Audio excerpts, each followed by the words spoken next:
Greetings and welcome to Season 2 of the Loaded Cart Podcast. Join us as we go on a magical journey through the craziness that is video games and the gaming industry.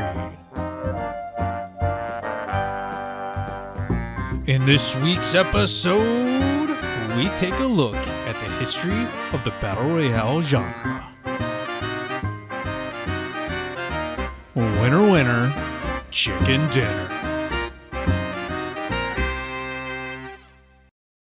Ladies and gentlemen, boys and girls, children of all ages, welcome once again to the Loaded Cart Podcast. It's time once again to get some chicken dinner. That's right, we're talking about Battle Royales. I am Paul of Westball Playing today, and with me as always is Dan, otherwise known as Chop the Viking. What's up, dude? Not much, man. How are you doing? I don't know, I feel like I'm talking way too fast today. How much drugs are you on? Mostly scotch. Scotch is a hell of a drug. Mostly. Nice. Yeah, no, it's just scotch. Promise. So how's life been, man? How's life? I fucking hate house shopping at this point. Uh-oh. Paul's house shopping update. Yes. So how's that been going? I put bids on at least 5 houses and I've gotten none of them. So yeah, not great. Yeah, not abnormal right now. It's pretty much buying season right now for houses because we're approaching a bubble bursting again. yeah, I'm looking forward to that. Yay, economics. Mm-hmm.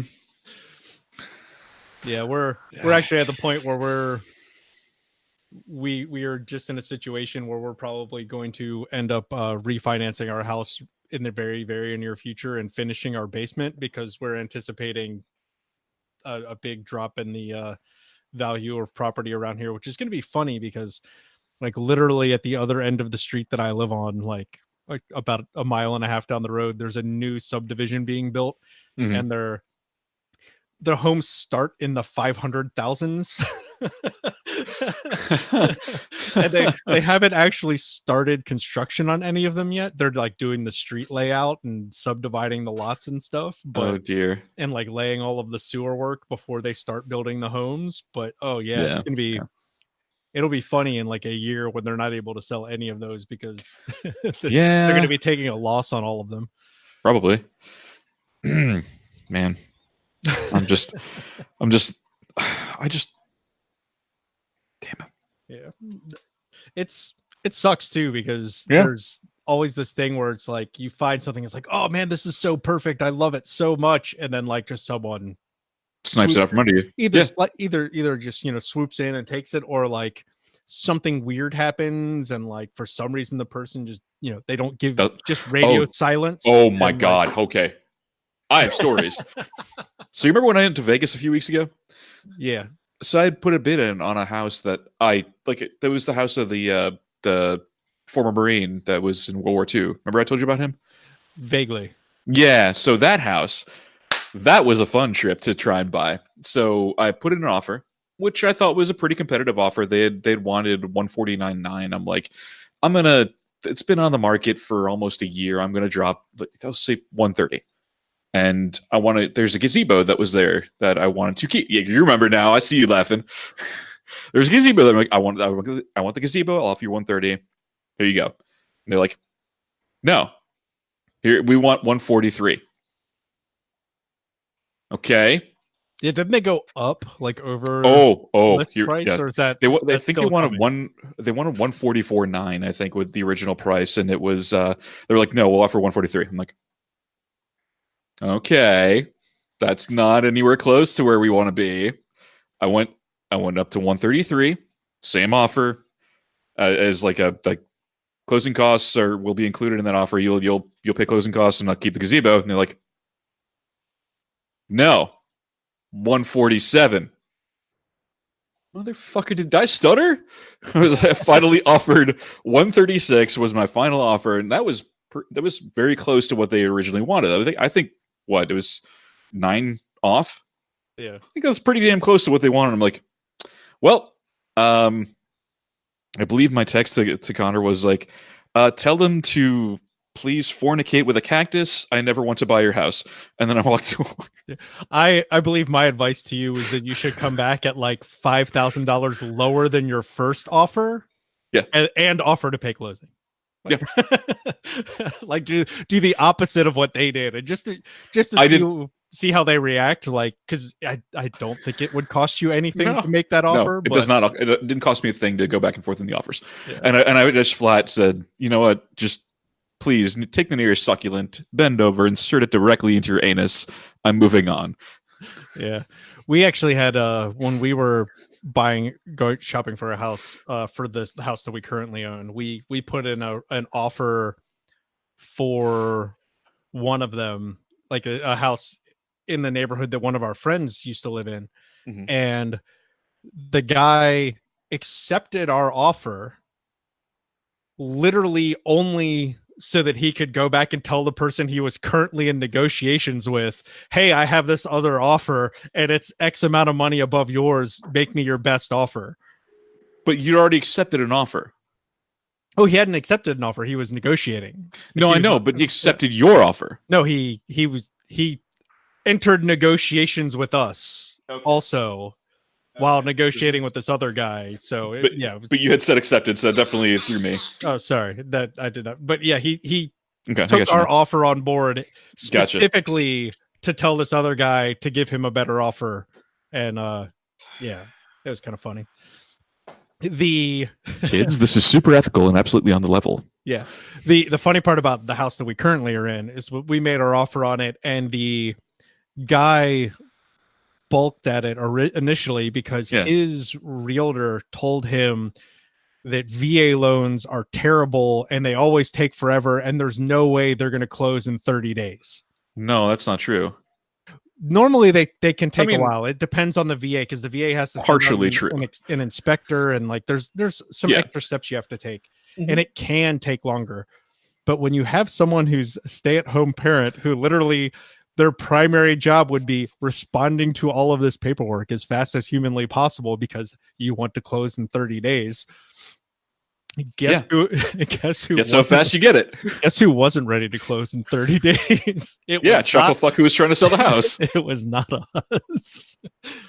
Like the day that we bought the house from them, they still had to take a giant playground out of the backyard because they hadn't finished yet. And they left a refrigerator here because they just didn't have time to take it out of the house because they ran out of time, basically. Nice. So we got a free refrigerator, which is kind of funny. Nice. There's dude, I went to a house a few blocks away from me, and there was a sweet wet bar in the basement. Nice. That's kind of wanted it. That's one of the things we're building into our basement when we finish it. I mean, it was an actual wet bar. Like, I had a little sink under there and everything. I was like, I kind of want this, but at the same time, I don't want to pay this price for it. Yeah. We're also going to have a movie theater, which is going to be fantastic, I think. Nice. All right. Enough about housing. What you been playing? As a surprise to no one, based on the last podcast, I've been playing Elite Dangerous, and I have gone 15,000 light years in the past 3 or 4 weeks. Yeah, you sent me a photo of this is because of a neutron star or something like that. I was like, all right, I don't know any of this anymore. Yeah.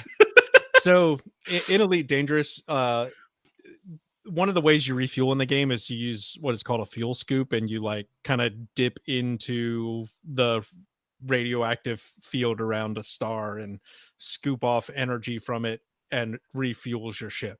Mm-hmm.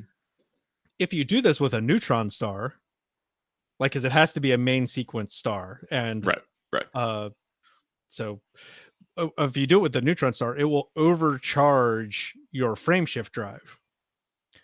And it allows you to jump 400% further than you would normally be able to do. That's awesome. So I have a 51 and change jump range, light year jump range on my ship, which is also ridiculous and awesome.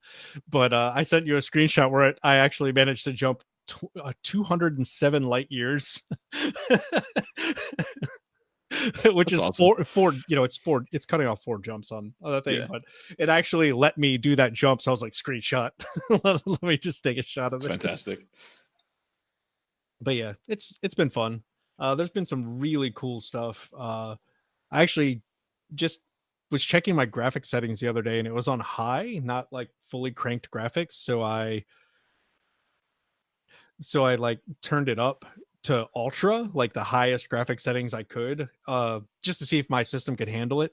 And Right. there's like so much just weird, cool little stuff that the engine Yeah, you showed does. Drew and I a screenshot. Yeah, well, I showed you guys a screenshot of like some of the lighting effects of their new rendering engine, Hmm. but like when you jump in and out of warp speed or whatever Which space I think it is. yeah, which space I think is their name for it. Like there's all of these cool wavy alpha channel effects going on, and like the stars like shimmer and wobble, and like it's hard to explain because it doesn't do that if you don't have it on ultra, and it looks so crazy. And like the sun like have heat shimmer on them now, and like all of this just cool stuff that's like a still screenshot doesn't do it any justice. But it's like really impressive, like what they've managed to do with that graphics engine if you have a card that can handle it. Dang, Yeah. nice. So what have you been playing? So as most of you know, I got a Switch fairly recently, a couple months ago. Picked up a. Have you heard of the Tales series? Mm-hmm. Yeah, Tales of So Symphonia and yeah, Tales of Symphonia was the GameCube game that I think it was the original version, like the original game. This one, Tales of Vesperia, I never got a chance to play, but they released a definitive edition on Switch that I picked up and have been enjoying ever since. Also, uh, apropos to the podcast, Apex Legends. It has become my go-to battle royale game. Very fun, very fast-paced. My only complaint about it is that it's only teams of 3 rather than teams of 4. yeah, and you can't do You can't do solo. You yeah. really can't do solos. You can't do Yeah, duos. quote, can't do solos or duos. You Yeah, totally can by just telling your team to go F itself, but kinda. But but I mean, yeah, you can't queue as a solo. You can't you can't queue for a game against other solos, correct. and you can't You queue against for a basically, game against other yeah, duos. theoretically you'd be playing one against teams of 3 if you Yeah, leave your team, which you can do. Like there's yeah. and you have to like hit like 3 different buttons. So it's like, are you sure you want to leave your team? Are you sure you want to leave your team? I didn't even Okay. know you could do it. Honestly, Yeah. There's when you're dropping in, there's a button to split off from your team since you jump as a group of 3, which is yeah. kind of Well, you nice. can split off, but you can't like leave that team. You can't Right. just be a solo. But that's what I'm talking about. It's like Oh, you okay. hit a button to say like, yes, I want to split off from the team, and then it's like, no, really, are you sure you want to do this? Like, you I think have they to, removed that because I didn't have to worry about that. You just have to hold yeah, the button down. yeah. But you have to very intentionally do it. You can't Yeah, just accidentally hit the button to do it. So yeah, yeah. yeah, But that's my big complaint is that you can't just be a yeah, solo against other solos. You can't do duos. You can't do the quartet that PUBG has. You can yeah, only do trips, and that's it. yeah. Which is It does make sense, and we'll talk about this more when we get to talking about the game later. yeah. I mean, Yeah, mechanically, I mean, it's fine, but otherwise, I'm not thrilled with that particular situation. I've yeah, also been playing in prep for the next cast since this one kind of got uh, bumped up the priority list. Subnautica for our next actual focus game. yeah, And I've been enjoying that more than I thought I would. yeah, Like I thought it was gonna be like, oh my god, this is so fucking boring. yeah, I honestly like the first few times like, oh, this is fun. I'm unlocking stuff. It's okay. I'm not terrible so far. And then some event stuff happened. I was like, okay, you have my attention. yeah, yeah. It's it starts off as like kind of a standard fare survival game, but then Yeah, yeah, it definitely throws some plot at you that makes you go, huh, what? Wait, what? like I Okay, didn't know. Wait, okay. I didn't know you were gonna do that. There's Okay, yeah, you have my attention now. This is something that I'm interested in. I want to solve this mystery. Yeah, yep. And not, not just survive. Like there's more to yeah, do now. like and I wasn't too fussed with just survival. I was still having fun. I was still like, hey, there's some exploration here. This is pretty cool. And then that event happened, and because I don't want to spoil anything, obviously, but that event happened, and I was like, yes, now I'm good. Now I'm in. You have my chips. I'm all in. Yeah. And I'll be probably playing that on stream over the next week or so, just here and there. Like I usually do Mondays for my variety stream, and I'll probably be doing that on Mondays and probably Thursdays. So sounds good, man. Hopefully I can tune in at least one of those days. Nice. Okay. News. Yes. So We don't have a lot here, but yeah. it's kind of crazy. Do you want to start with the WTFs or end with the WTFs? That's the let's build up to it. Okay. So first up, this week, Nintendo. Yeah, out of nowhere, seemingly. Yeah, seemingly out of nowhere. Like I didn't expect it. Certainly, Reggie Fils-Aimé retired, which dude has earned it. He's been absolutely the president of American Nintendo forever. Yeah, it's been I don't know how long. Honestly, I want to kind of look that up. It's been close to 20 years, I think, if I remember correctly. But so he retired to go spend time with his family, basically, and become a player again, like because he loves games and loves Nintendo. And there's a really great video that Nintendo put on their official Twitter account of Reggie saying thank you and talking about his time there. And amusingly, the guy who is stepping up to replace him here in the next few weeks, his last name is Bowser. So fun story about that, which is hilarious. So I'm on a team at work of two people, myself and Drew, whose last name is also Bowser. Nice. And in fact, he has hanging on the wall of his cube a picture of Bowser. It was funny. Did you see the little Easter egg that was in the intro image for Bowser? Yes. So amusingly, people noticed that they showed a picture of him him, the guy who's going to take over, and Doug, I think his name is. Yeah, on the shelf behind him on a bookcase, there's just some your normal what you would expect to be back there, like Nintendo paraphernalia. Yeah, Nintendo knickknacks from various things. But what people noticed is that Mario and Luigi were tied up together with a Nintendo. I think it was a Super Nintendo. Was it a Nintendo 64? I think it was an N60. It was a claw controller, I think. Yeah. But yeah, they were tied up with the cord of the claw controller. People went, wait, WTF? Wait, what? Yeah. Oh, so Reggie has been at Nintendo since 2003. Okay. So just a hair under 20 years. Yeah, it's closing in. So 15-ish? A little over 15, I think. Yeah, 16 at this point. But yeah, hats off to Reggie. That dude has been a workhorse for Nintendo for so long. Yeah, and he has done some really great stuff with the company, and just been like him and Miyamoto together have just been kicking ass for the last 15 years. So hats off to the man. He deserves a rest. Absolutely. He's 57 years old only. Good for him. He's pretty young for retirement, man.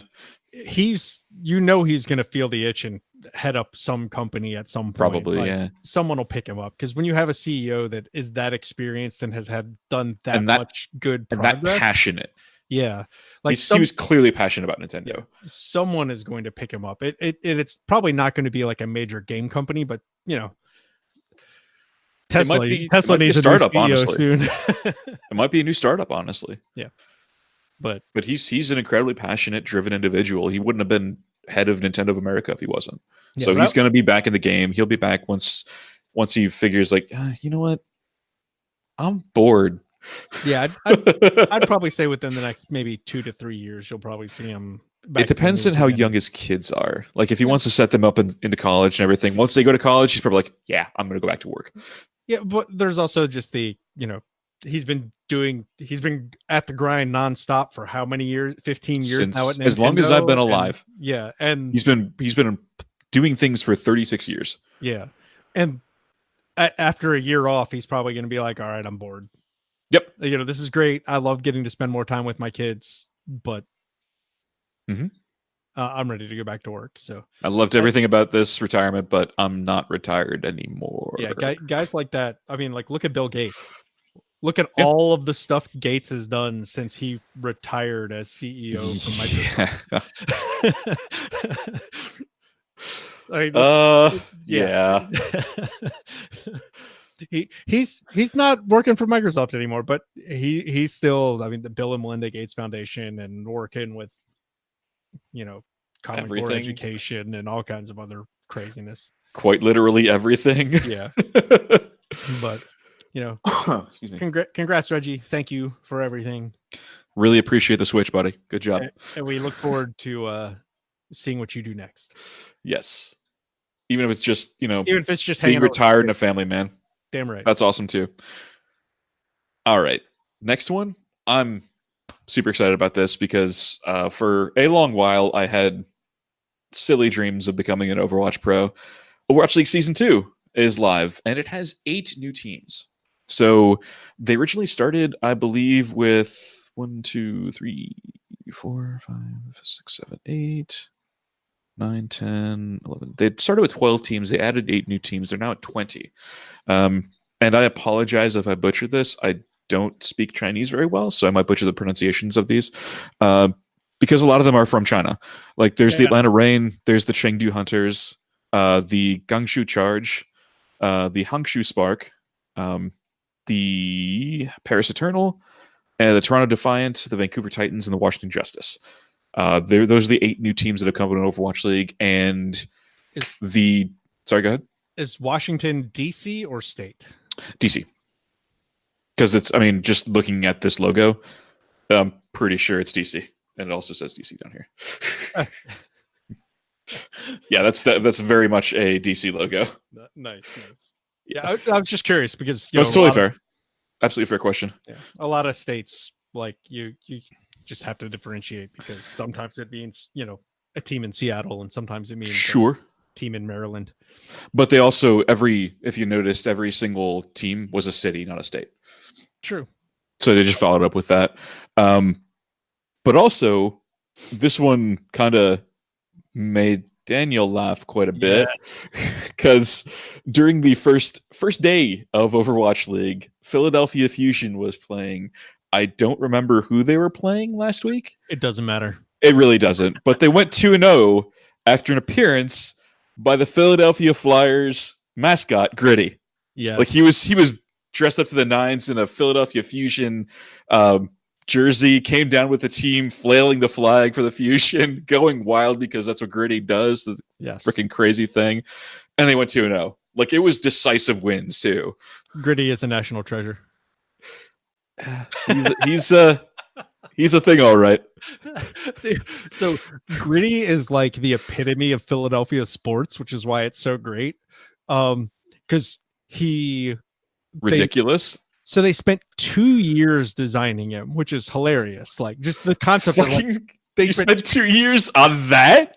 Oh, it gets better. So they released the first promo picture, and everyone in Philadelphia, in the state of Pennsylvania, is just like, "What the hell is this thing?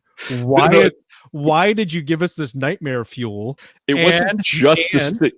No. Well, it started with just the state, and then they were like, how did you guys spend 2 years working on this and this made it out of like committee? Like, how did this happen? Then the rest of the world went, okay, what the hell is this, Philly? Why is this ugly thing? What the hell is this? Why am I going to have nightmares for the rest of my life? And then Philadelphia went, shut the hell up. You leave Gritty alone. He's a national treasure. Yes. He's the most amazing thing to happen in the past 10 years of sports. Leave him alone. And the worst part is they said the same thing 5 minutes before. They were just like, fuck off. It's mine. Yes. But that's what happens in Philadelphia. Like they're just like, this is the stupidest thing you've ever done. And then someone else goes, man, Philadelphia is being stupid. And they're like, shut the hell up. You don't understand what's going on.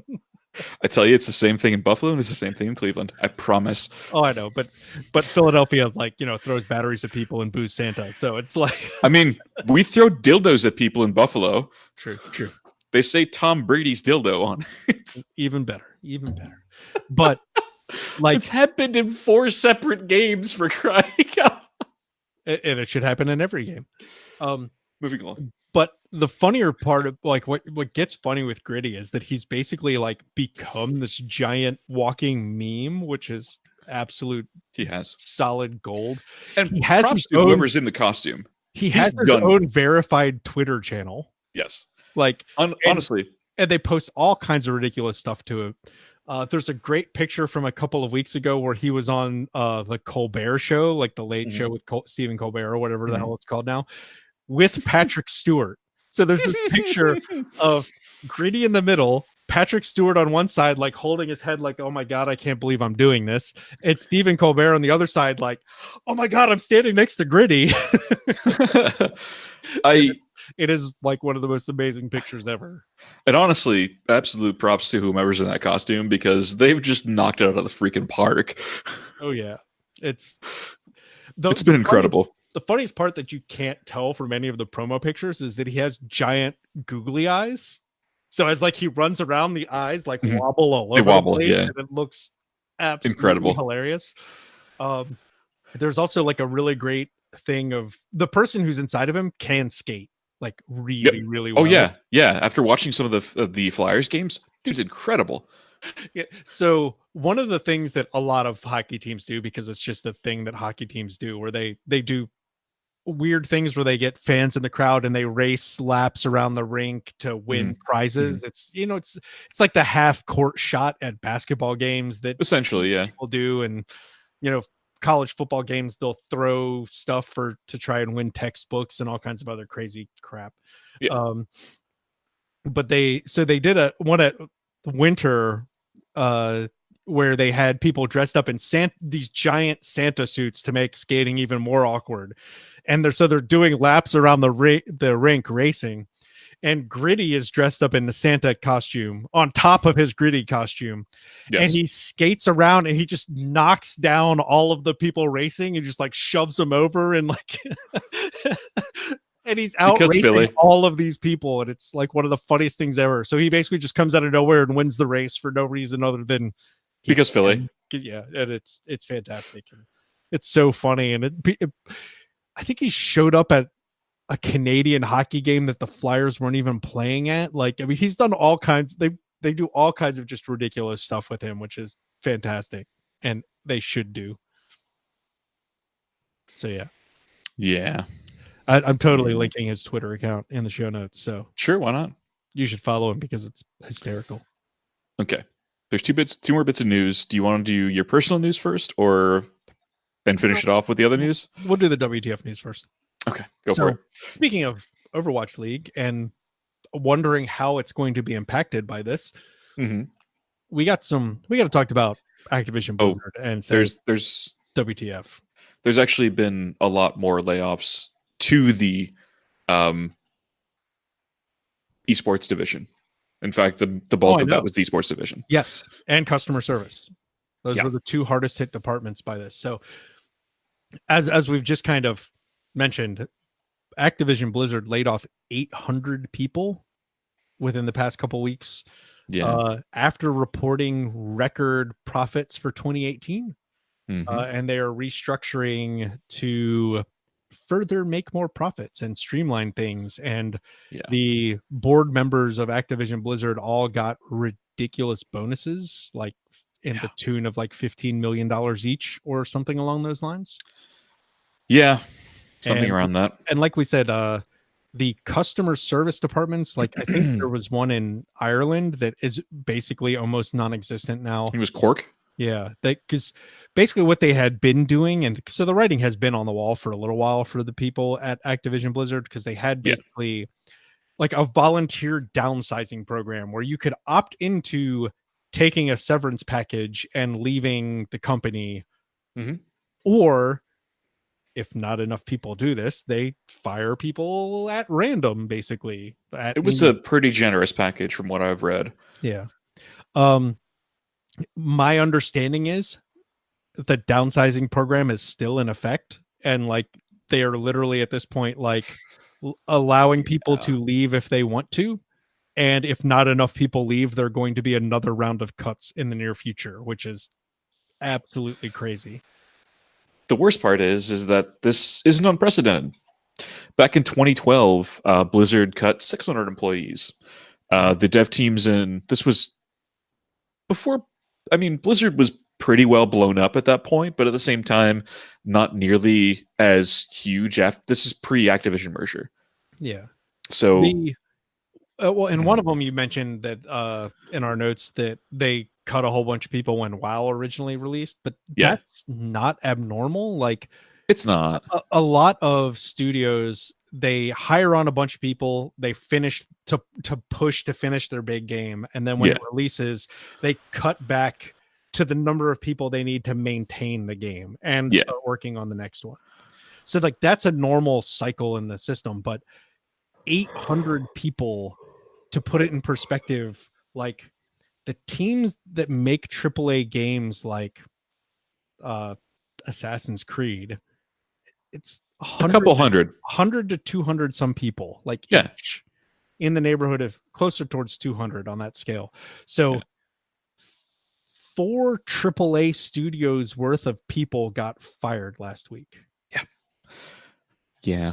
And it's not just the esports people and customer service people that got let go. No, Designer, like artists got let go. Like it's crazy. designers, developers, pretty Yeah, much every hit team was hit. It's just that those two were the hardest hit.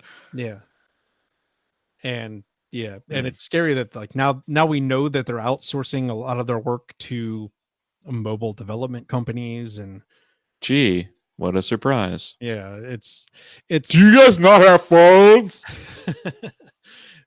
so it sucks because so many people love Blizzard, and I'm starting to love them less. yeah, and a lot of people are just blaming Activision. Like it's not, like it's totally the corporate culture of we need It to is. maximize profits and cut, you know, instead of having 800 people that love working for Blizzard and love Blizzard and will bend over backwards for Blizzard, we're going to run on as much of a skeleton crew as we can to maximize profit.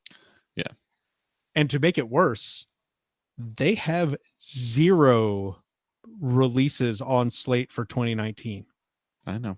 I know. The only major game they have on slate to release in 2019 is the next Call of Duty. Mm-hmm. Blops 4. No, Blops 4 is what's No, currently, Blops. What's. whatever the next one is going to be. It's probably not going to be Black Ops because No, it's they probably like, going to be another X Warfare. yeah, who knows? Who knows? Yeah. But speaking of Call of Duty Hello. and Activision WTFs, Yeah. Activision's been doing some really shady stuff with Black Ops 4, which we talked a little bit about Wait. last time. You Activision? Really? Yeah. They're doing shady things? You're kidding. So when the game launched, it launched as a $60 full price title, which is, you know, not surprising. It's a Call of Duty game. It did not have a single player campaign, so Mhm. multiplayer only. Mhm. And it launched with a battle royale, which we will discuss in a little bit. Yep. And people love the battle royale. Like it is a really well made, well polished battle royale game. There are people who bought this Black Ops game for the battle royale. Like they don't care about the other thing. Like the battle royale was so good that they bought the game And for the battle royale. don't get me wrong, it was good. Yeah. Like I having watched some of the major streamers play it, it looked very polished, looked very tight. Yeah. Not something I'd want to play, but it looked good. Yeah. Like if you like the Call of Duty multiplayer mechanics, like the gunplay, the, you know, the physics and stuff like that, like this was perfect. And so many people do, like they enjoy that game, and some of them hadn't played it for years, like, you know, they've been skipping titles, but it's like, oh hey, I'll check out this battle royale while it's a free demo week, and like fell in love with it. Yeah. And then they have their season pass, which is $50. So not like, so it went from $25. Actually, I think one of the first ones they had was either $15 or $20, and now it's $50. So it's been creeping up, which it's whatever. Sure. It's that, or you buy all the maps separately in like $5 to $10 chunks when they release them. But if you've played Call of Duty, you know you have to have the season pass, because if you're missing maps that your friends have, you basically can't play with your friends. Mm-hmm. You can, but they have to pare down their map selection to the selection that you have. Correct.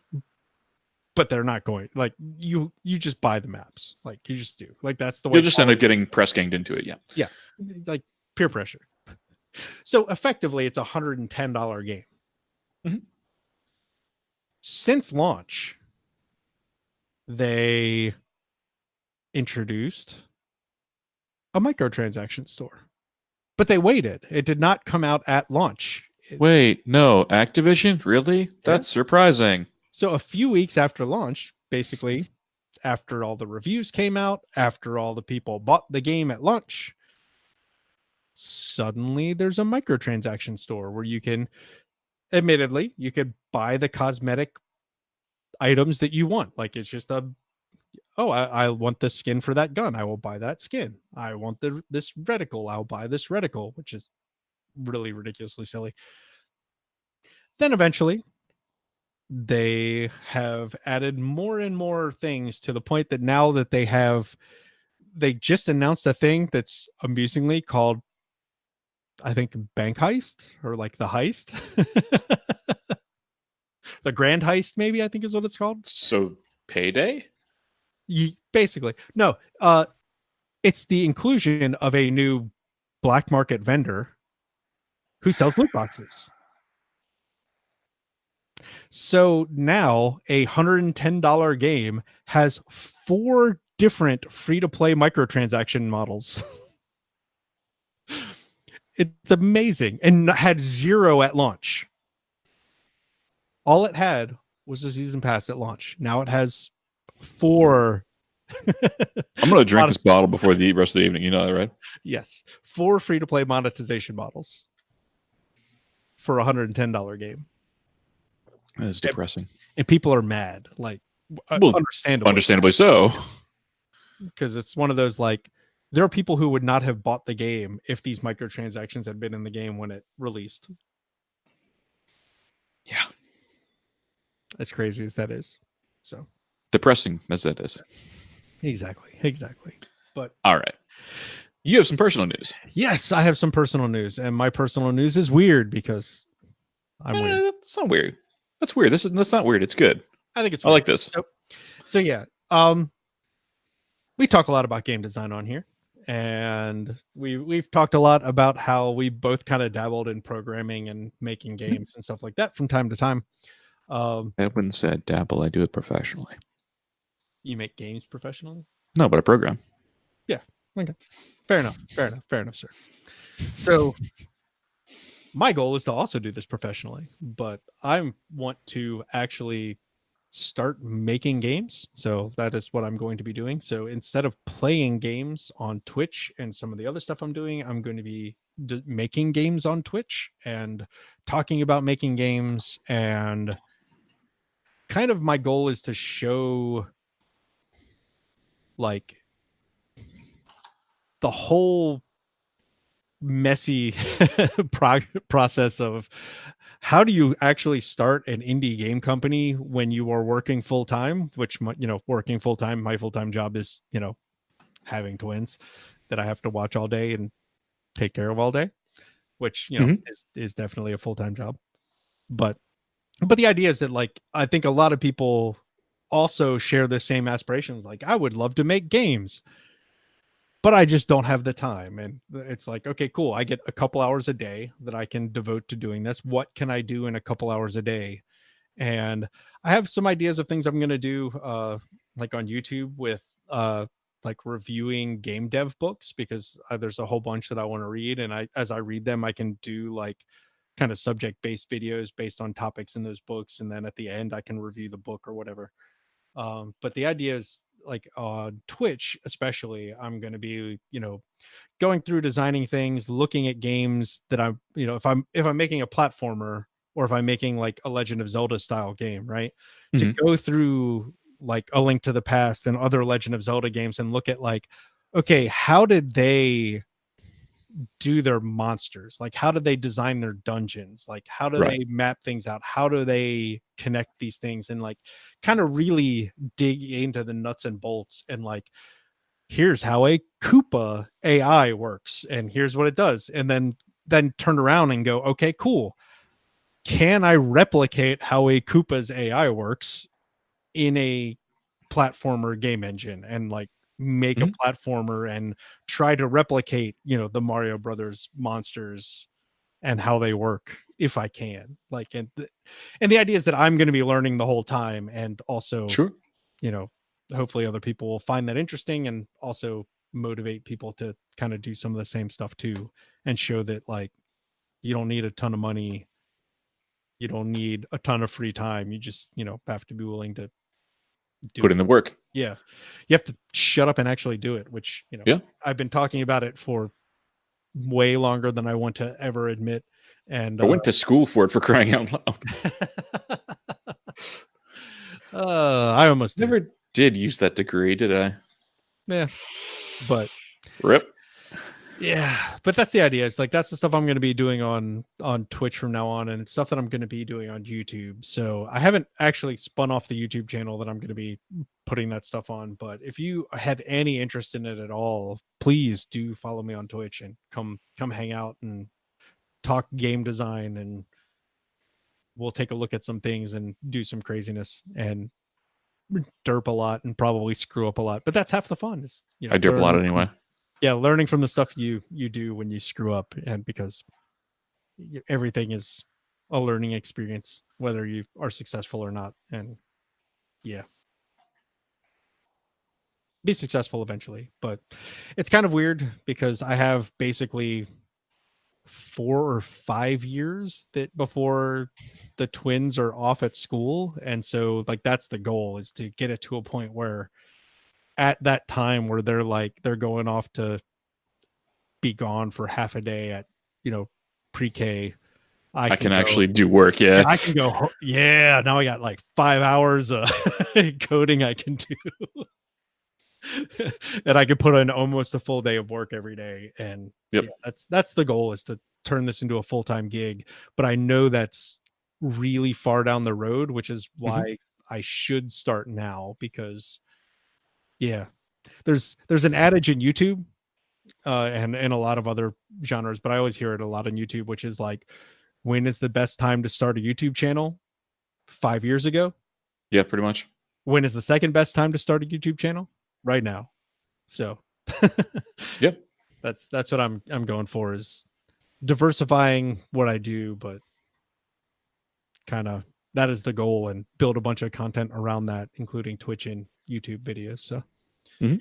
yay. So that's my weird, crazy announcement. So that's I my like it. news. So hopefully, We heard about my news. yeah, your house. Oh, no house.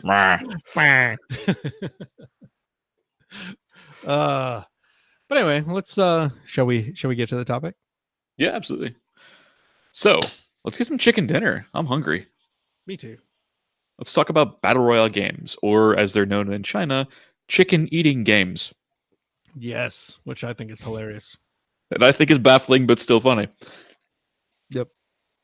So, if you are not somehow familiar with Battle Royale games, it's a genre of a PvP game that's mostly inspired by the book slash manga slash anime that is Battle Royale.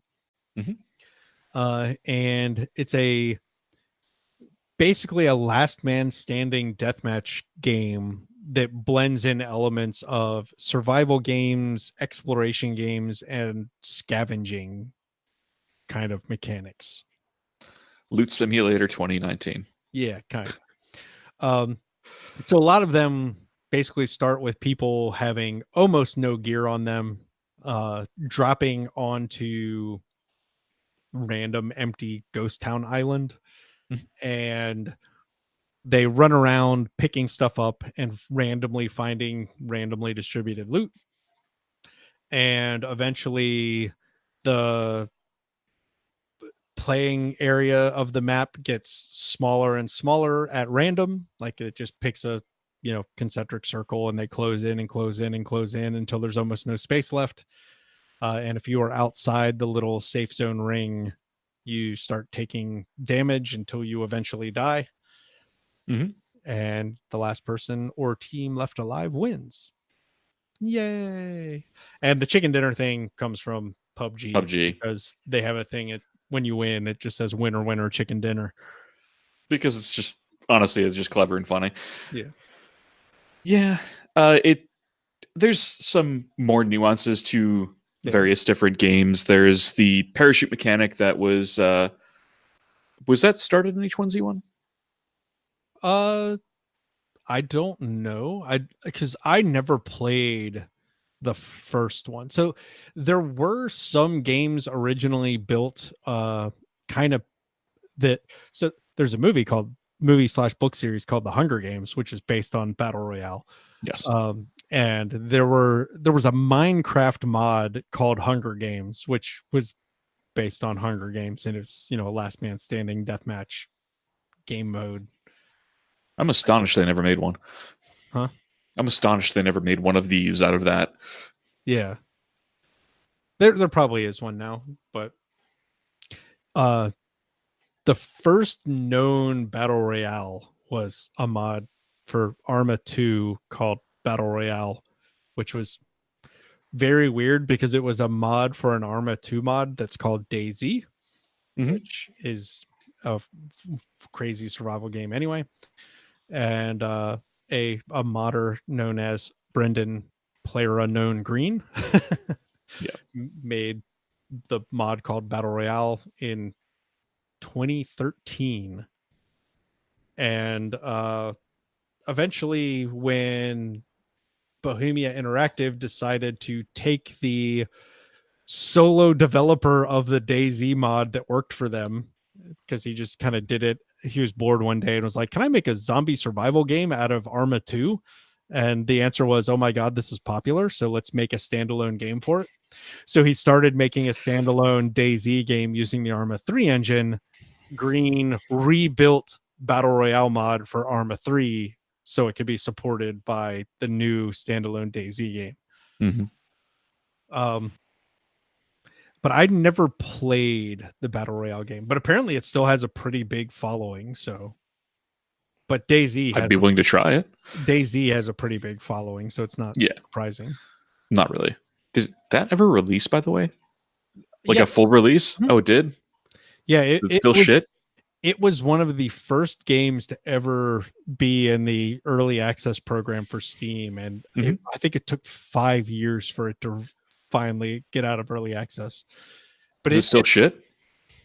the standalone, I don't know. I've Yeah. never played the standalone. I've only played the mod, and it's Pretty Arma 2. shit. It's well, and that's because of the controls of Arma 2. Like Arma 2 is a very hardcore tactical simulator, and like they made a zombie survival game out of it. So there's like Soviet Wombat. if you have not played an Arma game, like you will be just absolutely lost, and just like even the basics, like absolute basics of inventory Yeah, management are horrible if you Oh, don't they're know what bad. you're doing.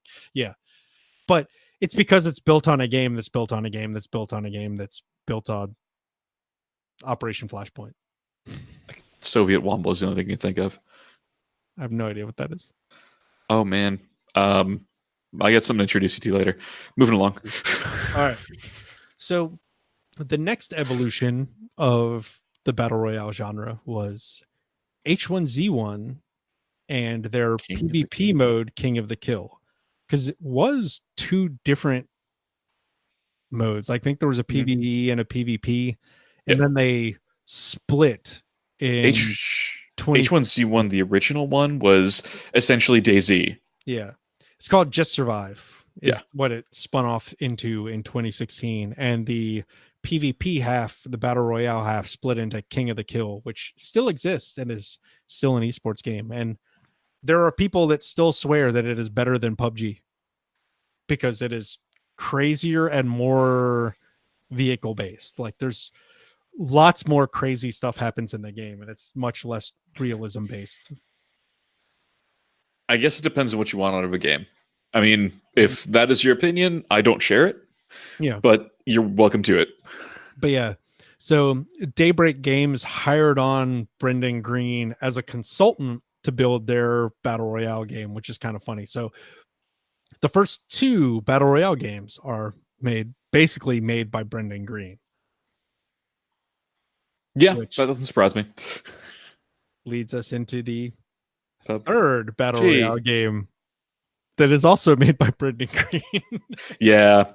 So back in March of 2017, Brendan Green teamed up with the Korean MMO developer Bluehole to make a standalone Battle Royale game in the Unreal Engine.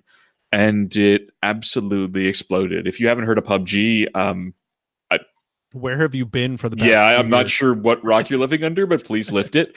Uh, It was the #1 game on Twitch for a really long time. Like it yeah. unseated Dota and League of Legends as the #1 game on Twitch for a while, which is Yup. insane. Yeah, they it basically was just a huge. It was just huge. That's really all I can say. It just by September 2017, yeah, like you said, it broke the record for most concurrent players on Steam with more than 1.34, I believe, million. Yeah. Is that what you said? Yeah, it's crazy. It was almost 1.35 million people, which was more people than were concurrently playing CS:GO and Dota 2, which were the two biggest games on Steam. Yeah, forever. Like it was the first non-Valve game to be the most concurrently played game on Steam, which tells you how big the game was. Like, yeah, it's nuts. There's still tons of people playing it. Yeah, I still play it occasionally if I can get somebody to actually play with me.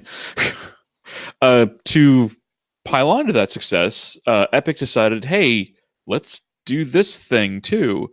They originally released Fortnite as a they originally had released it as a they had built it as a single player and up to 4 people multiplayer story game, which was, I can't remember what it was, Eye of the Storm or something like that, where essentially it was a building game where you actually had a storyline. It was a campaign based game. They completely abandoned that when they had the Battle Royale version released for free, and it blew up into such an amazing amount of success. Apparently, they'd been working with Brendan Green and Bluehole on improvements for the Unreal Engine, which prompted Bluehole to immediately sue Epic over concerns that it would bias Epic in providing them with technical support for their engine, since they have competing games, and concerns that Fortnite would add features to Bluehole that Bluehole had planned for PUBG into Fortnite before Bluehole could resolve their technical issues. Yeah, because there's been a lot of technical issues. Basically, their biggest fear was that they would go, "Hey, Epic, we're having an issue with Unreal Engine. Here's what we're trying to do, and here's how it's breaking." And Epic would go, "Okay, cool. Well, here's how we think you can fix it." And like they would work with Bluehole to fix it. Mm-hmm. And while it would that feature was still on the test servers being worked on, Epic would crank it out and throw it into Fortnite. Yeah, that was their big fear. But eventually, in June of last year, they dropped the lawsuit for it. Yeah, but it was a big deal for a while because people were like, how are you suing them for copyright infringement? Like, how is this even possible? Yeah. And the reality is probably the possibility was the fact that like literally every Battle Royale game prior to Fortnite was made by Brendan Green. Yeah, pretty much. So in theory, he probably did actually have a copyright claim on some level for it, but copyright claims don't really protect mechanics. Yeah, unfortunately, that's a patent issue. Now, up until now, none of the other battle royales were free to play. There was a cost incurred. Like you had to purchase Arma 3 in order to play Battle Royale, or Arma 2 in order to play Battle Royale. I think it was Battle Royale? Yeah. Okay. And you also had to purchase H1Z1 in order to play King of the Kill, or you had to outright purchase PUBG. Fortnite released completely free, as mentioned before. It was just like here you go nuts, have fun, good luck, guys. And it took the entire game, it took the entire internet by storm for a while. It was on, still is. It launched the career of Ninja. Really? He wasn't that huge a streamer beforehand, and then all of a sudden he exploded. Yeah, he blew up. Well, Yeah. H1Z1 is now free to play, which is kind of funny. And there's also a free to play version of PUBG. Yeah. A stripped down version of it. Yeah, I don't think the free to play version of PUBG is actually been released yet. Like it's been still being tested, I think. I think it's, I don't know if it's fully released, but I know that it's available to play. I think it was being tested in Thailand. I don't know. But yeah, Fortnite Fortnite next month. Yeah. Fortnite is the number 3 game being streamed on Twitch right now, and that's because Overwatch League is live. Yeah. Otherwise, it would be number 2. Yeah. Because number 1 is Apex Legends right now, which we will talk about in a couple minutes. Yeah. So the big thing that Fortnite brought to the table, not just was the fact that it was free, but it also brought an additional mechanic that the other games didn't have. Fortnite got rid of the vehicles and put crafting mechanics into it. You're able to build up a fortress around you. And a friend of mine I saw on a tweet saying, "Hey, could someone explain to me the difference between Apex and why it's better than like Fortnite or PUBG?" And the guy replied, "Well, when you shoot a person, they don't turn into an 8-story building." Yeah. There are lots of crazy highlights of Fortnite of like people just basically you build a ramp to use as cover, and you can like walk up to the top of the ramp and shoot over the top of it and then, back up and hide behind it. And there are people that like, they just build these giant towers of ramps up into the sky as part of a tactic. But one of the other things that makes that an interesting mechanic is that there are also traps that you can build. Mm-hmm. So 1, you can build your own cover, and 2, you can build your own traps to kill people. Mm-hmm. And like, it's almost like an old Battlefield and Call of Duty games where if you killed someone with the knife, you would get their dog tags as like kind of a bounty, as like a ha ha ha. A badge of honor type of thing. Yeah, I knifed you to death. Now you're humiliated, and I have your dog tags. Like killing people with traps in Fortnite was that same kind of prestige. Like it was a funny thing to do, and it was how a meme. Creative you could get with it got really nuts, which is kind of cool. It was a meme in and of itself, really. But beyond that, they also fairly recently, I think within the last year, released Call of Duty Black Ops 4. Yeah. Which Call of Duty Blackout. Yeah. Which is essentially the Battle Royale mode that popped up alongside their zombies and normal PvP modes. Then I actually... Counter-Strike? Yes. So to talk about Call of Duty for a second, and we'll get to your weird Counter-Strike-ness. What? The Call of Duty, I think, changed the mechanics a little bit, and I can't remember if it's them. Like, there's a couple of games we're not going to talk about. Like, one of them's like the Isle of something. I don't remember what the hell it's called. There's a couple of weird, like, Battle Royale games that have a decent following and people are really, really enjoying, but that, like, I don't know. They're not huge breakouts. Who gives a shit? Yeah. Let's be honest here. But I think Blackout, like up to 4 people can win. There's like a helicopter, like a drop zone at the end that you can get to. And I think up to 4 people can get on the helicopter. But I'm not sure. Like I haven't played Blackout, but that's my understanding of Blackout. Yeah. Could totally be wrong. So if it's wrong, I'm sorry. And you can totally yell at me. Yeah. I guess I'm sorry. But apparently someone from CSGO is a fan of Battle Royale games. Well, a fan of Battle Royale games and a fan of Sterling Archer from the show. Oh, dear. Because the CSGO released a Battle Royale. Well, they went free to play, and on the same day announced they were releasing a Battle Royale mod for CSGO. So it uses CSGO's mechanics, but it's a Battle Royale game. And it is called Danger Zone. Nice. Yes. So if you are not a fan of Archer, you should be, and then you will understand what the Danger Zone is all about. Or you can be a fan of Top Gun, because Archer's a fan of Top Gun, and that's where that joke comes from. So I think my favorite part about this is I think this game just came out of freaking nowhere. It just, like, there was no fanfare, there was no advertisements, nothing, no press, nothing, and all of a sudden, hey, here's Apex Legends, free-to-play game, here you go. Have fun. Be awesome. Be a legend. EA basically turned around and punch the entire industry in the dick, to be, blunt. Yeah. Honestly, props to EA for allowing Respawn complete creative control. Yes. Like they didn't touch anything about it. Yes. So the bad part about this game is that people think that this might be the fact, like Titanfall 3 may never exist now because it got diverted into this battle royale game Is that's that called really a Apex bad thing? Legends. Like Titanfall games weren't bad. Like, This was just that much better. everyone that I have ever heard that has played Titanfall 2 said it's one of the best games they have ever played. Mm-hmm. Unfortunately, it came out sandwiched between Battlefield 1 and whatever Call of Duty's game of the year was. And like there was a third first person shooter that like three. Didn't that happen with Titanfall 1 too? I think so, yeah. But yeah, so they picked this terrible time of the year to release where they just get sandwiched in between these huge games that like every Battlefield player in the world is going to buy the Battlefield game before they buy Titanfall 2. Every Call of Duty player in the world is going to buy Call of Duty before they buy Titanfall.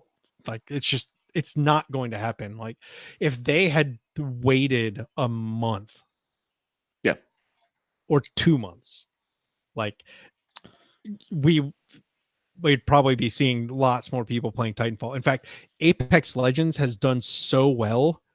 Titanfall 2 has seen an uptick in sales lately. Like, and its player count has gone up because people played this and went, huh, maybe I should check out Titanfall 2. And yeah. I mean, honestly, after realizing that one, completely free to play. Yeah. Don't have to spend a cent if you don't want to. There are loot boxes. You can purchase any of the like. There's 2 characters that are locked behind a paywall, and I say paywall when you have to grind up to get it. It's a grind wall / paywall. Yeah, they do the standard free to play thing of like there's a grinding currency that you get by just playing games and leveling up, and there's you can buy Apex coins. Yeah, a monetization currency that you buy. And what I like about this so far is that it seems to be a perfect marriage between Overwatch and PUBG. Yeah, and I made a kind of a joking comment the other day to you and Drew of like I wonder how long it's going to be before Overwatch throws out a battle royale mode just based on this game, because this game feels like, hey, this is an Overwatch hero style shooter that just got thrown into a battle royale mode. And this is where I think the forced teams of 3 makes sense, to bring back our earlier discussion, is the fact that each player on the team has to pick a hero, and 2, they can't overlap. So you have to have a team, and there are tanks, there are, there's tanks, there's supports, there's assault, and 1 tracker. Yeah, there's a healer. There's lifeline support. But if you're solo, you're screwed. Like if you were just playing, if you were just queuing solo, there are going to be like 3 or 4 characters that like there's no reason to play them at all if you're playing solo. Like just because they're going to get outclassed. Yeah, they're going to get outclassed by other characters. The perfect solo here is probably Bloodhound. Yeah. But that's the thing, is that like it sucks that you're forced into teams of 3, but it makes sense because if you're doing a hero shooter, it's totally not going to be balanced for one-on-one fights. Like I was saying, I don't like it, but I get it. The other interesting mechanic that they've added to the game is this is the first one that I know of that has respawning. I can't think of any other one. So like PUBG and a lot of the other ones, if you're on a team and you get taken down to 0 hit points, basically you get knocked to the ground, and you can crawl around, and your teammates can come up and revive you, like can basically pick you up. In this one, they do the cliche jab you in the heart with a needle full of adrenaline or whatever. But yeah, when you're but somehow spontaneously healed. But yeah, whatever. yeah, in this game, if you die completely, so like if you're crawling around and someone walks up and shoots you a couple of times, you like completely die. Yeah, or get Um, punched, or they have a yeah, finisher yeah, animation. they have finisher animations in this that are hilarious. That Yeah, they I are. I had a lot of fun with the other night when we were playing. Um, but what makes this different is if you die, you drop a banner and your Yep. teams pick up the banner, and Yeah. there are respawn locations scattered throughout the map, Yeah. and they can basically take your banner to a respawner and bring their whole team back to life, hmm which The is caveat there. very, very different than any other Oh, game. absolutely. It's kind of crazy. There's a couple of caveats to it. One, when you die, you drop a loot box with all of the stuff that you had when you died. You don't get that back unless you go back to your body. Yeah.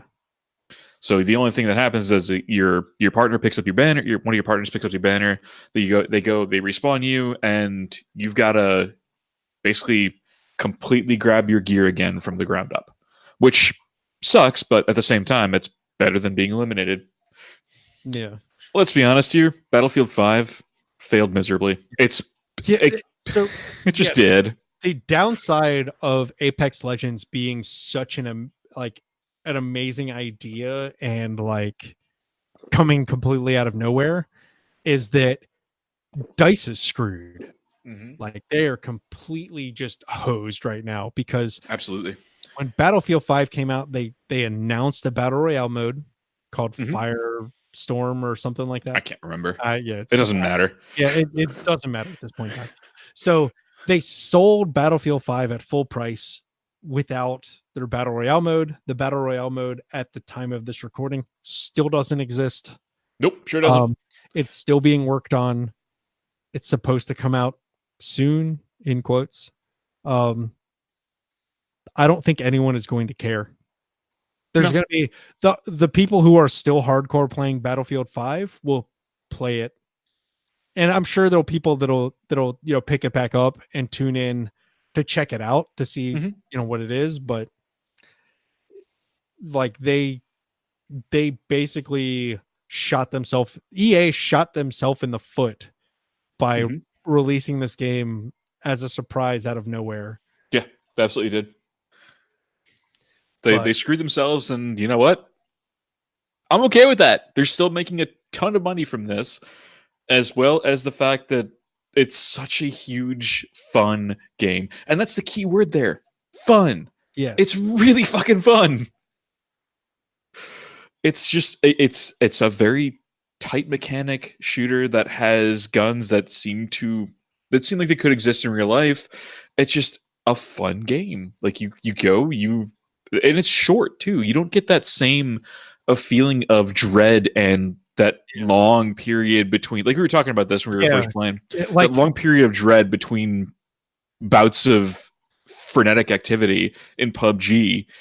You just if you get into a fight, you either win or lose, and that's it. Move on. And those fights are short, and you move on. There's only 20 teams. It's really, really short games. One of the things that we talked about the other day that I really love about PUBG and still love about PUBG is when you're playing one-on-one, like the longer it is since the last time you've run into someone, and the less and less people and the smaller and smaller the ring gets, like you start like literally getting almost anxiety attacks. Like it gets creepy. Every You're little waiting for noise, it. every You're waiting for little the other noise, shoe to drop. Yeah. you're waiting to have shots fired at you. Like it's crazy. Like it's super intense, and that's what I loved about PUBG and still love about PUBG. Yeah, absolutely. Apex Legends does not invoke that in the slightest. Like it is a fun run and gun battle royale game, but like it's different, and that's perfectly fine. Like games can be different. It's innovating on a thing is just kind of nuts, and is very like a very, very good thing in the industry in general. But it's kind of funny. Yeah. You want to hear something kind of amusing that also lends more credence to the Battlefield is just screwed by this. Shoot. So Apex Legends released out of nowhere on the 4th of February. Mm-hmm. By the 9th of February, so less than a week, Mm-hmm. they had 10 million players registered to the game. That doesn't necessarily mean they're actively playing, but 10 million people had registered and downloaded the game. Mm-hmm. That's more people than played Battlefield 5 What about in less than a week. In the full week? 25 million people. Yeah. But in the first 5 days, they passed the number of players that Battlefield 5 had. It's insane. Ever. Yeah. Because Battlefield 5 was the same derivative crap that it's been spewed out since Battlefield, the original Battlefield, really. Except for the fact that it doesn't have a fucking story mode. I'm still mad about that, by the way. Yeah. So this is as of the 9th. Respawn's CEO, Vince Zampella, reveals that more than 10 million players have played Apex Legends in the last 72 hours. Yeah. And the concurrent player total hit the 1 million mark. And that's in, concurrent players within the first 5 days of the game being out, which is it's nuts. Is nuts. It is like good for Respawn. Like absolutely. And if you're actually so little amusing history lesson, if you are unfamiliar with Respawn is the two guys that founded Infinity Ward, the people who made Call of Duty, like the original Call of Duty games. Like they left the good ones. Yeah, they left Infinity Ward, and after their no compete clause ended, they founded Respawn and made Titanfall. Yep. So like these guys know how to make a good first person shooter that people enjoy playing. So it's not surprising, and it was kind of only a matter of time. It's funny to me hearing the coverage of Apex Legends though, because I've heard a lot of people say that like this is the first free to play AAA Battle Royale game, and I go, wait a second, what is Epic? Yeah, Epic Games is a AAA studio. Yeah. Yes, they independently published Fortnite, but they made Gears of War. They're a AAA studio. Yeah, they're absolutely a AAA studio. They made Unreal. Like they make some great games, honestly. This is a AAA first person shooter studio. They made a lot of my childhood. Yeah. They've made so much money off of Fortnite now. They are trying to compete with Valve, which is, its own awesomely hilarious thing. They put up the Epic Game Store. They give one game a month away for free.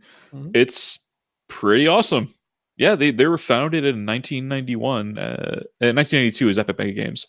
Yeah. And they made a ton of my freaking childhood. Yeah, they competed with id Software for Quake. They have one of the industry's biggest game engines right now that you can download, I think, for free and make games with. Yep. Yeah.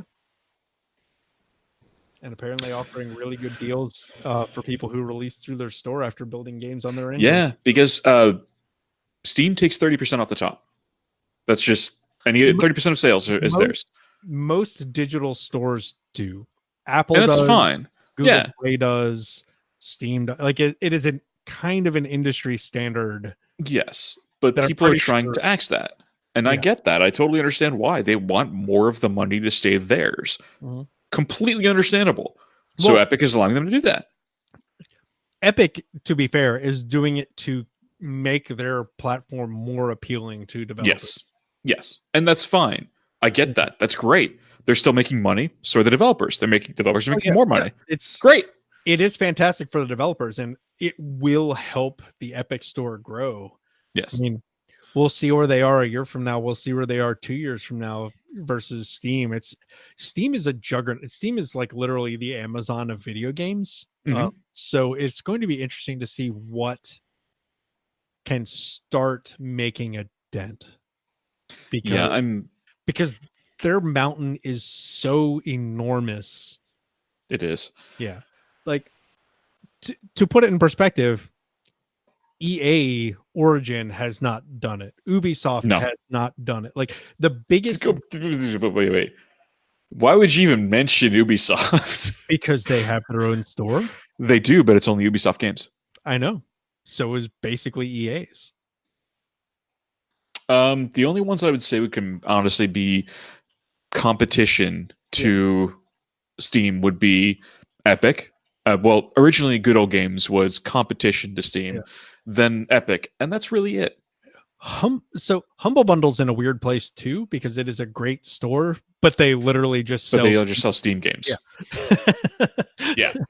Because Humble Bundle is amazing, but it's not a competitor. Yeah, they also sell DRM free copies of things because that's like kind of Humble Bundle's thing. But you can also just opt for Steam keys, which is kind of fun. Yeah, which I usually do because or sometimes Steam PlayStation keys because they sell PlayStation bundles occasionally, which is strange. But yeah, I actually got a PlayStation bundle out of them.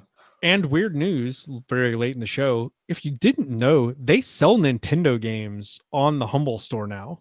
They sure do. Which is weird, but yes, a bit, but that's okay. I don't think we've mentioned that before, but yeah. No, we haven't.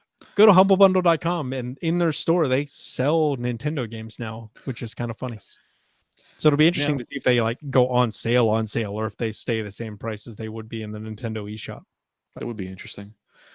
I will say, before we wrap up the show, there's one more game that we really need to mention that has just released fairly recently and is technically a Battle Royale. Yeah. So I love this game. I do. I love the idea of it, certainly. Yes. So this is an idea of like, how do you take a really popular idea, flip it on its head, and do something interesting with it? And you get a game like Tetris 99. So if you are unfamiliar with Tetris 99, which is not surprising, you probably know what Tetris is.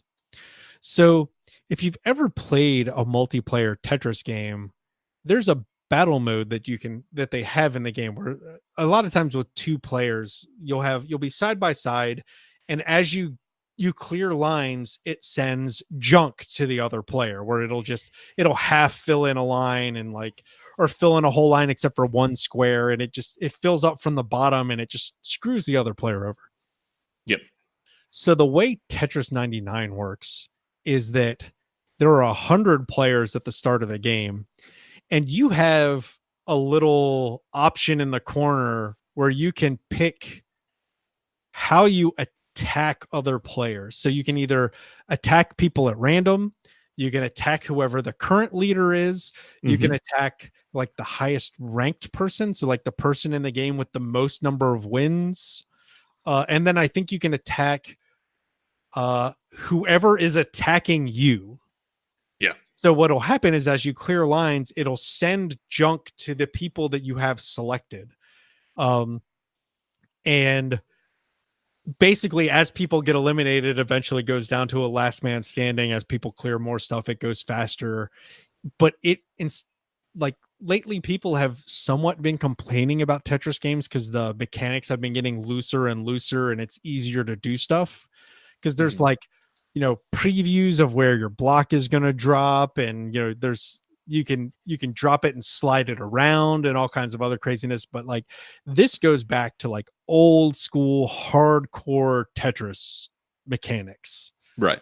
And we will link something in the show notes that is a really funny review of this game, of a guy who's like a huge Nintendo fanboy and does lots and lots of Nintendo reviews.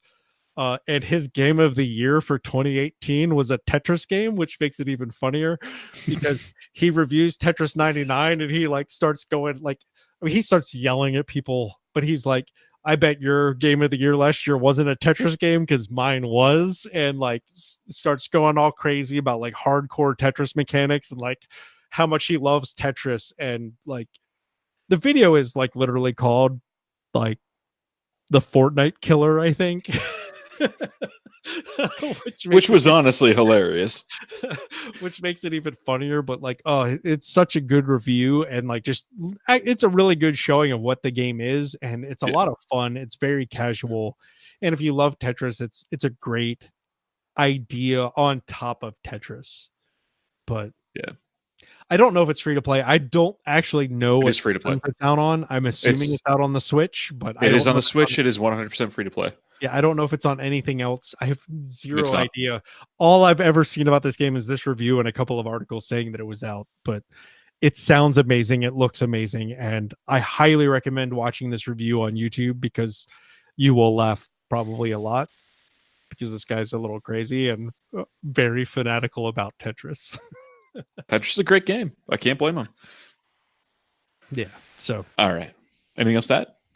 no. Let us know. Do you guys play Battle Royale games? Do you guys enjoy them? Like, Yeah. what's your favorite Battle Royale game? That's another good That is a thing really to good talk one about. because we didn't even talk about the mobile ones.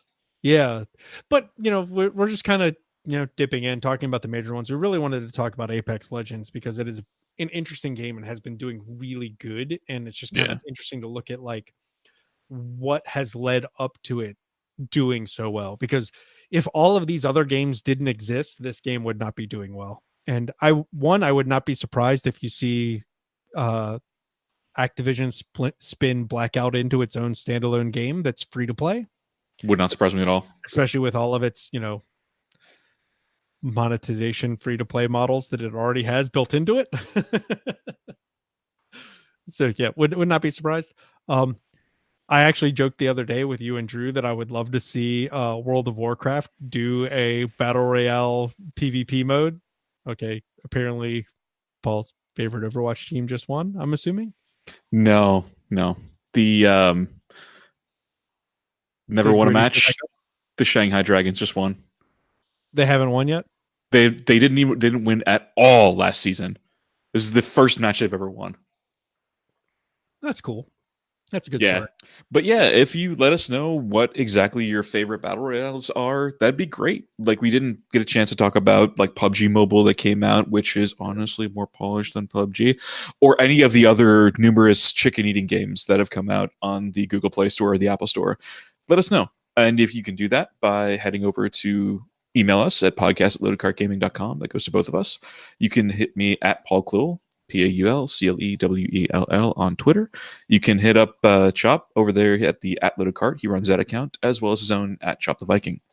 If you want to check us out on Twitch, because I stream a lot of variety. I pretty much whenever I'm gaming at home during the week, I'm streaming, and I've been doing Subnautica, Apex Legends, Overwatch, even a little of Resident Evil because I was so psyched for the Resident Evil 2 release. I haven't gotten a chance to play it, but that's another story. It's I do 6 p.m. to 9 p.m. Monday through Friday, and on Friday nights after 9 p.m. we do Dungeons and Dragons too. So check me out at twitch.tv/what's Paul playing today, and if you can check out Daniel's one at twitch.tv/choptheviking. Be excited for the new content coming out. If you could tell us your schedule. It is still going to be Tuesday through Thursday from roughly 10 p.m. ish until whenever I finish, which is going to be midnight ish. Usually 12 to 12:30. Yeah, yeah. Until October. October is the only time that's going to change, and we'll see how that goes. Fair enough. That is way in the future. It is. It's only February right now, so yeah. It'll take a while. Yes. And if you want to find us on any other social media, Facebook, all that fun stuff, the link's in the show notes at loadedcartgaming.com. And if you love us, please consider leaving a review on iTunes, Stitcher, Google Play, wherever the heck you're listening to us on. It really does help us help other people find the show. We don't pay to advertise. The biggest thing you can do to help us right now is to leave those reviews and spread the word of mouth. It's literally the only thing Apple cares about is your reviews on iTunes. Like even if it's just clicking star ratings, like that's all they literally care about, to recommend you to people and get you raised up in search results. Like it's really bizarre, but it is. And if you feel like donating and want to support the show even further, check us out on Patreon at patreon.com/loadedcartgaming. We also have some merch now. If you check out the merch store, it is, I believe it's loadedcartgaming.com/merch. It is. Hooray! I got it right for once. Woo! I tried to make it easy, and it is incredibly easy because even this monkey can do it. Woo! And that's it. That's the show. Yeah. Anything else? No, I'm good, man. I'm enjoying my wine. Awesome. Stay tuned for our next episode, Subnautica, and here's some smooth jazz to play you out.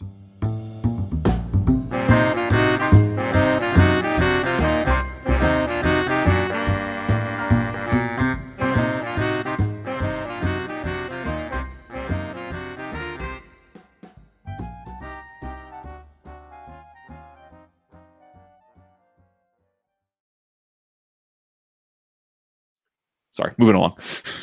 I honestly have no idea what I was talking about. Yeah, sorry about that. It's okay. Sorry, I got really excited. I blame the wine. I blame Overwatch League. Yeah, this will be fun to edit. Well, at least you have a stinger. Yeah, woo! All the way at the end. So I'll be editing this in like 2 weeks and go, yay! God damn it, I don't have a stinger yet. Oh, and then this shit happens. Am I gonna have to record a stinger out of nowhere? And then then we're gonna hit this train wreck. Fucking train wreck of a fucking episode. And one, I'll have a stinger, and then two, I'll have to figure out how to salvage the edit to like make it make sense.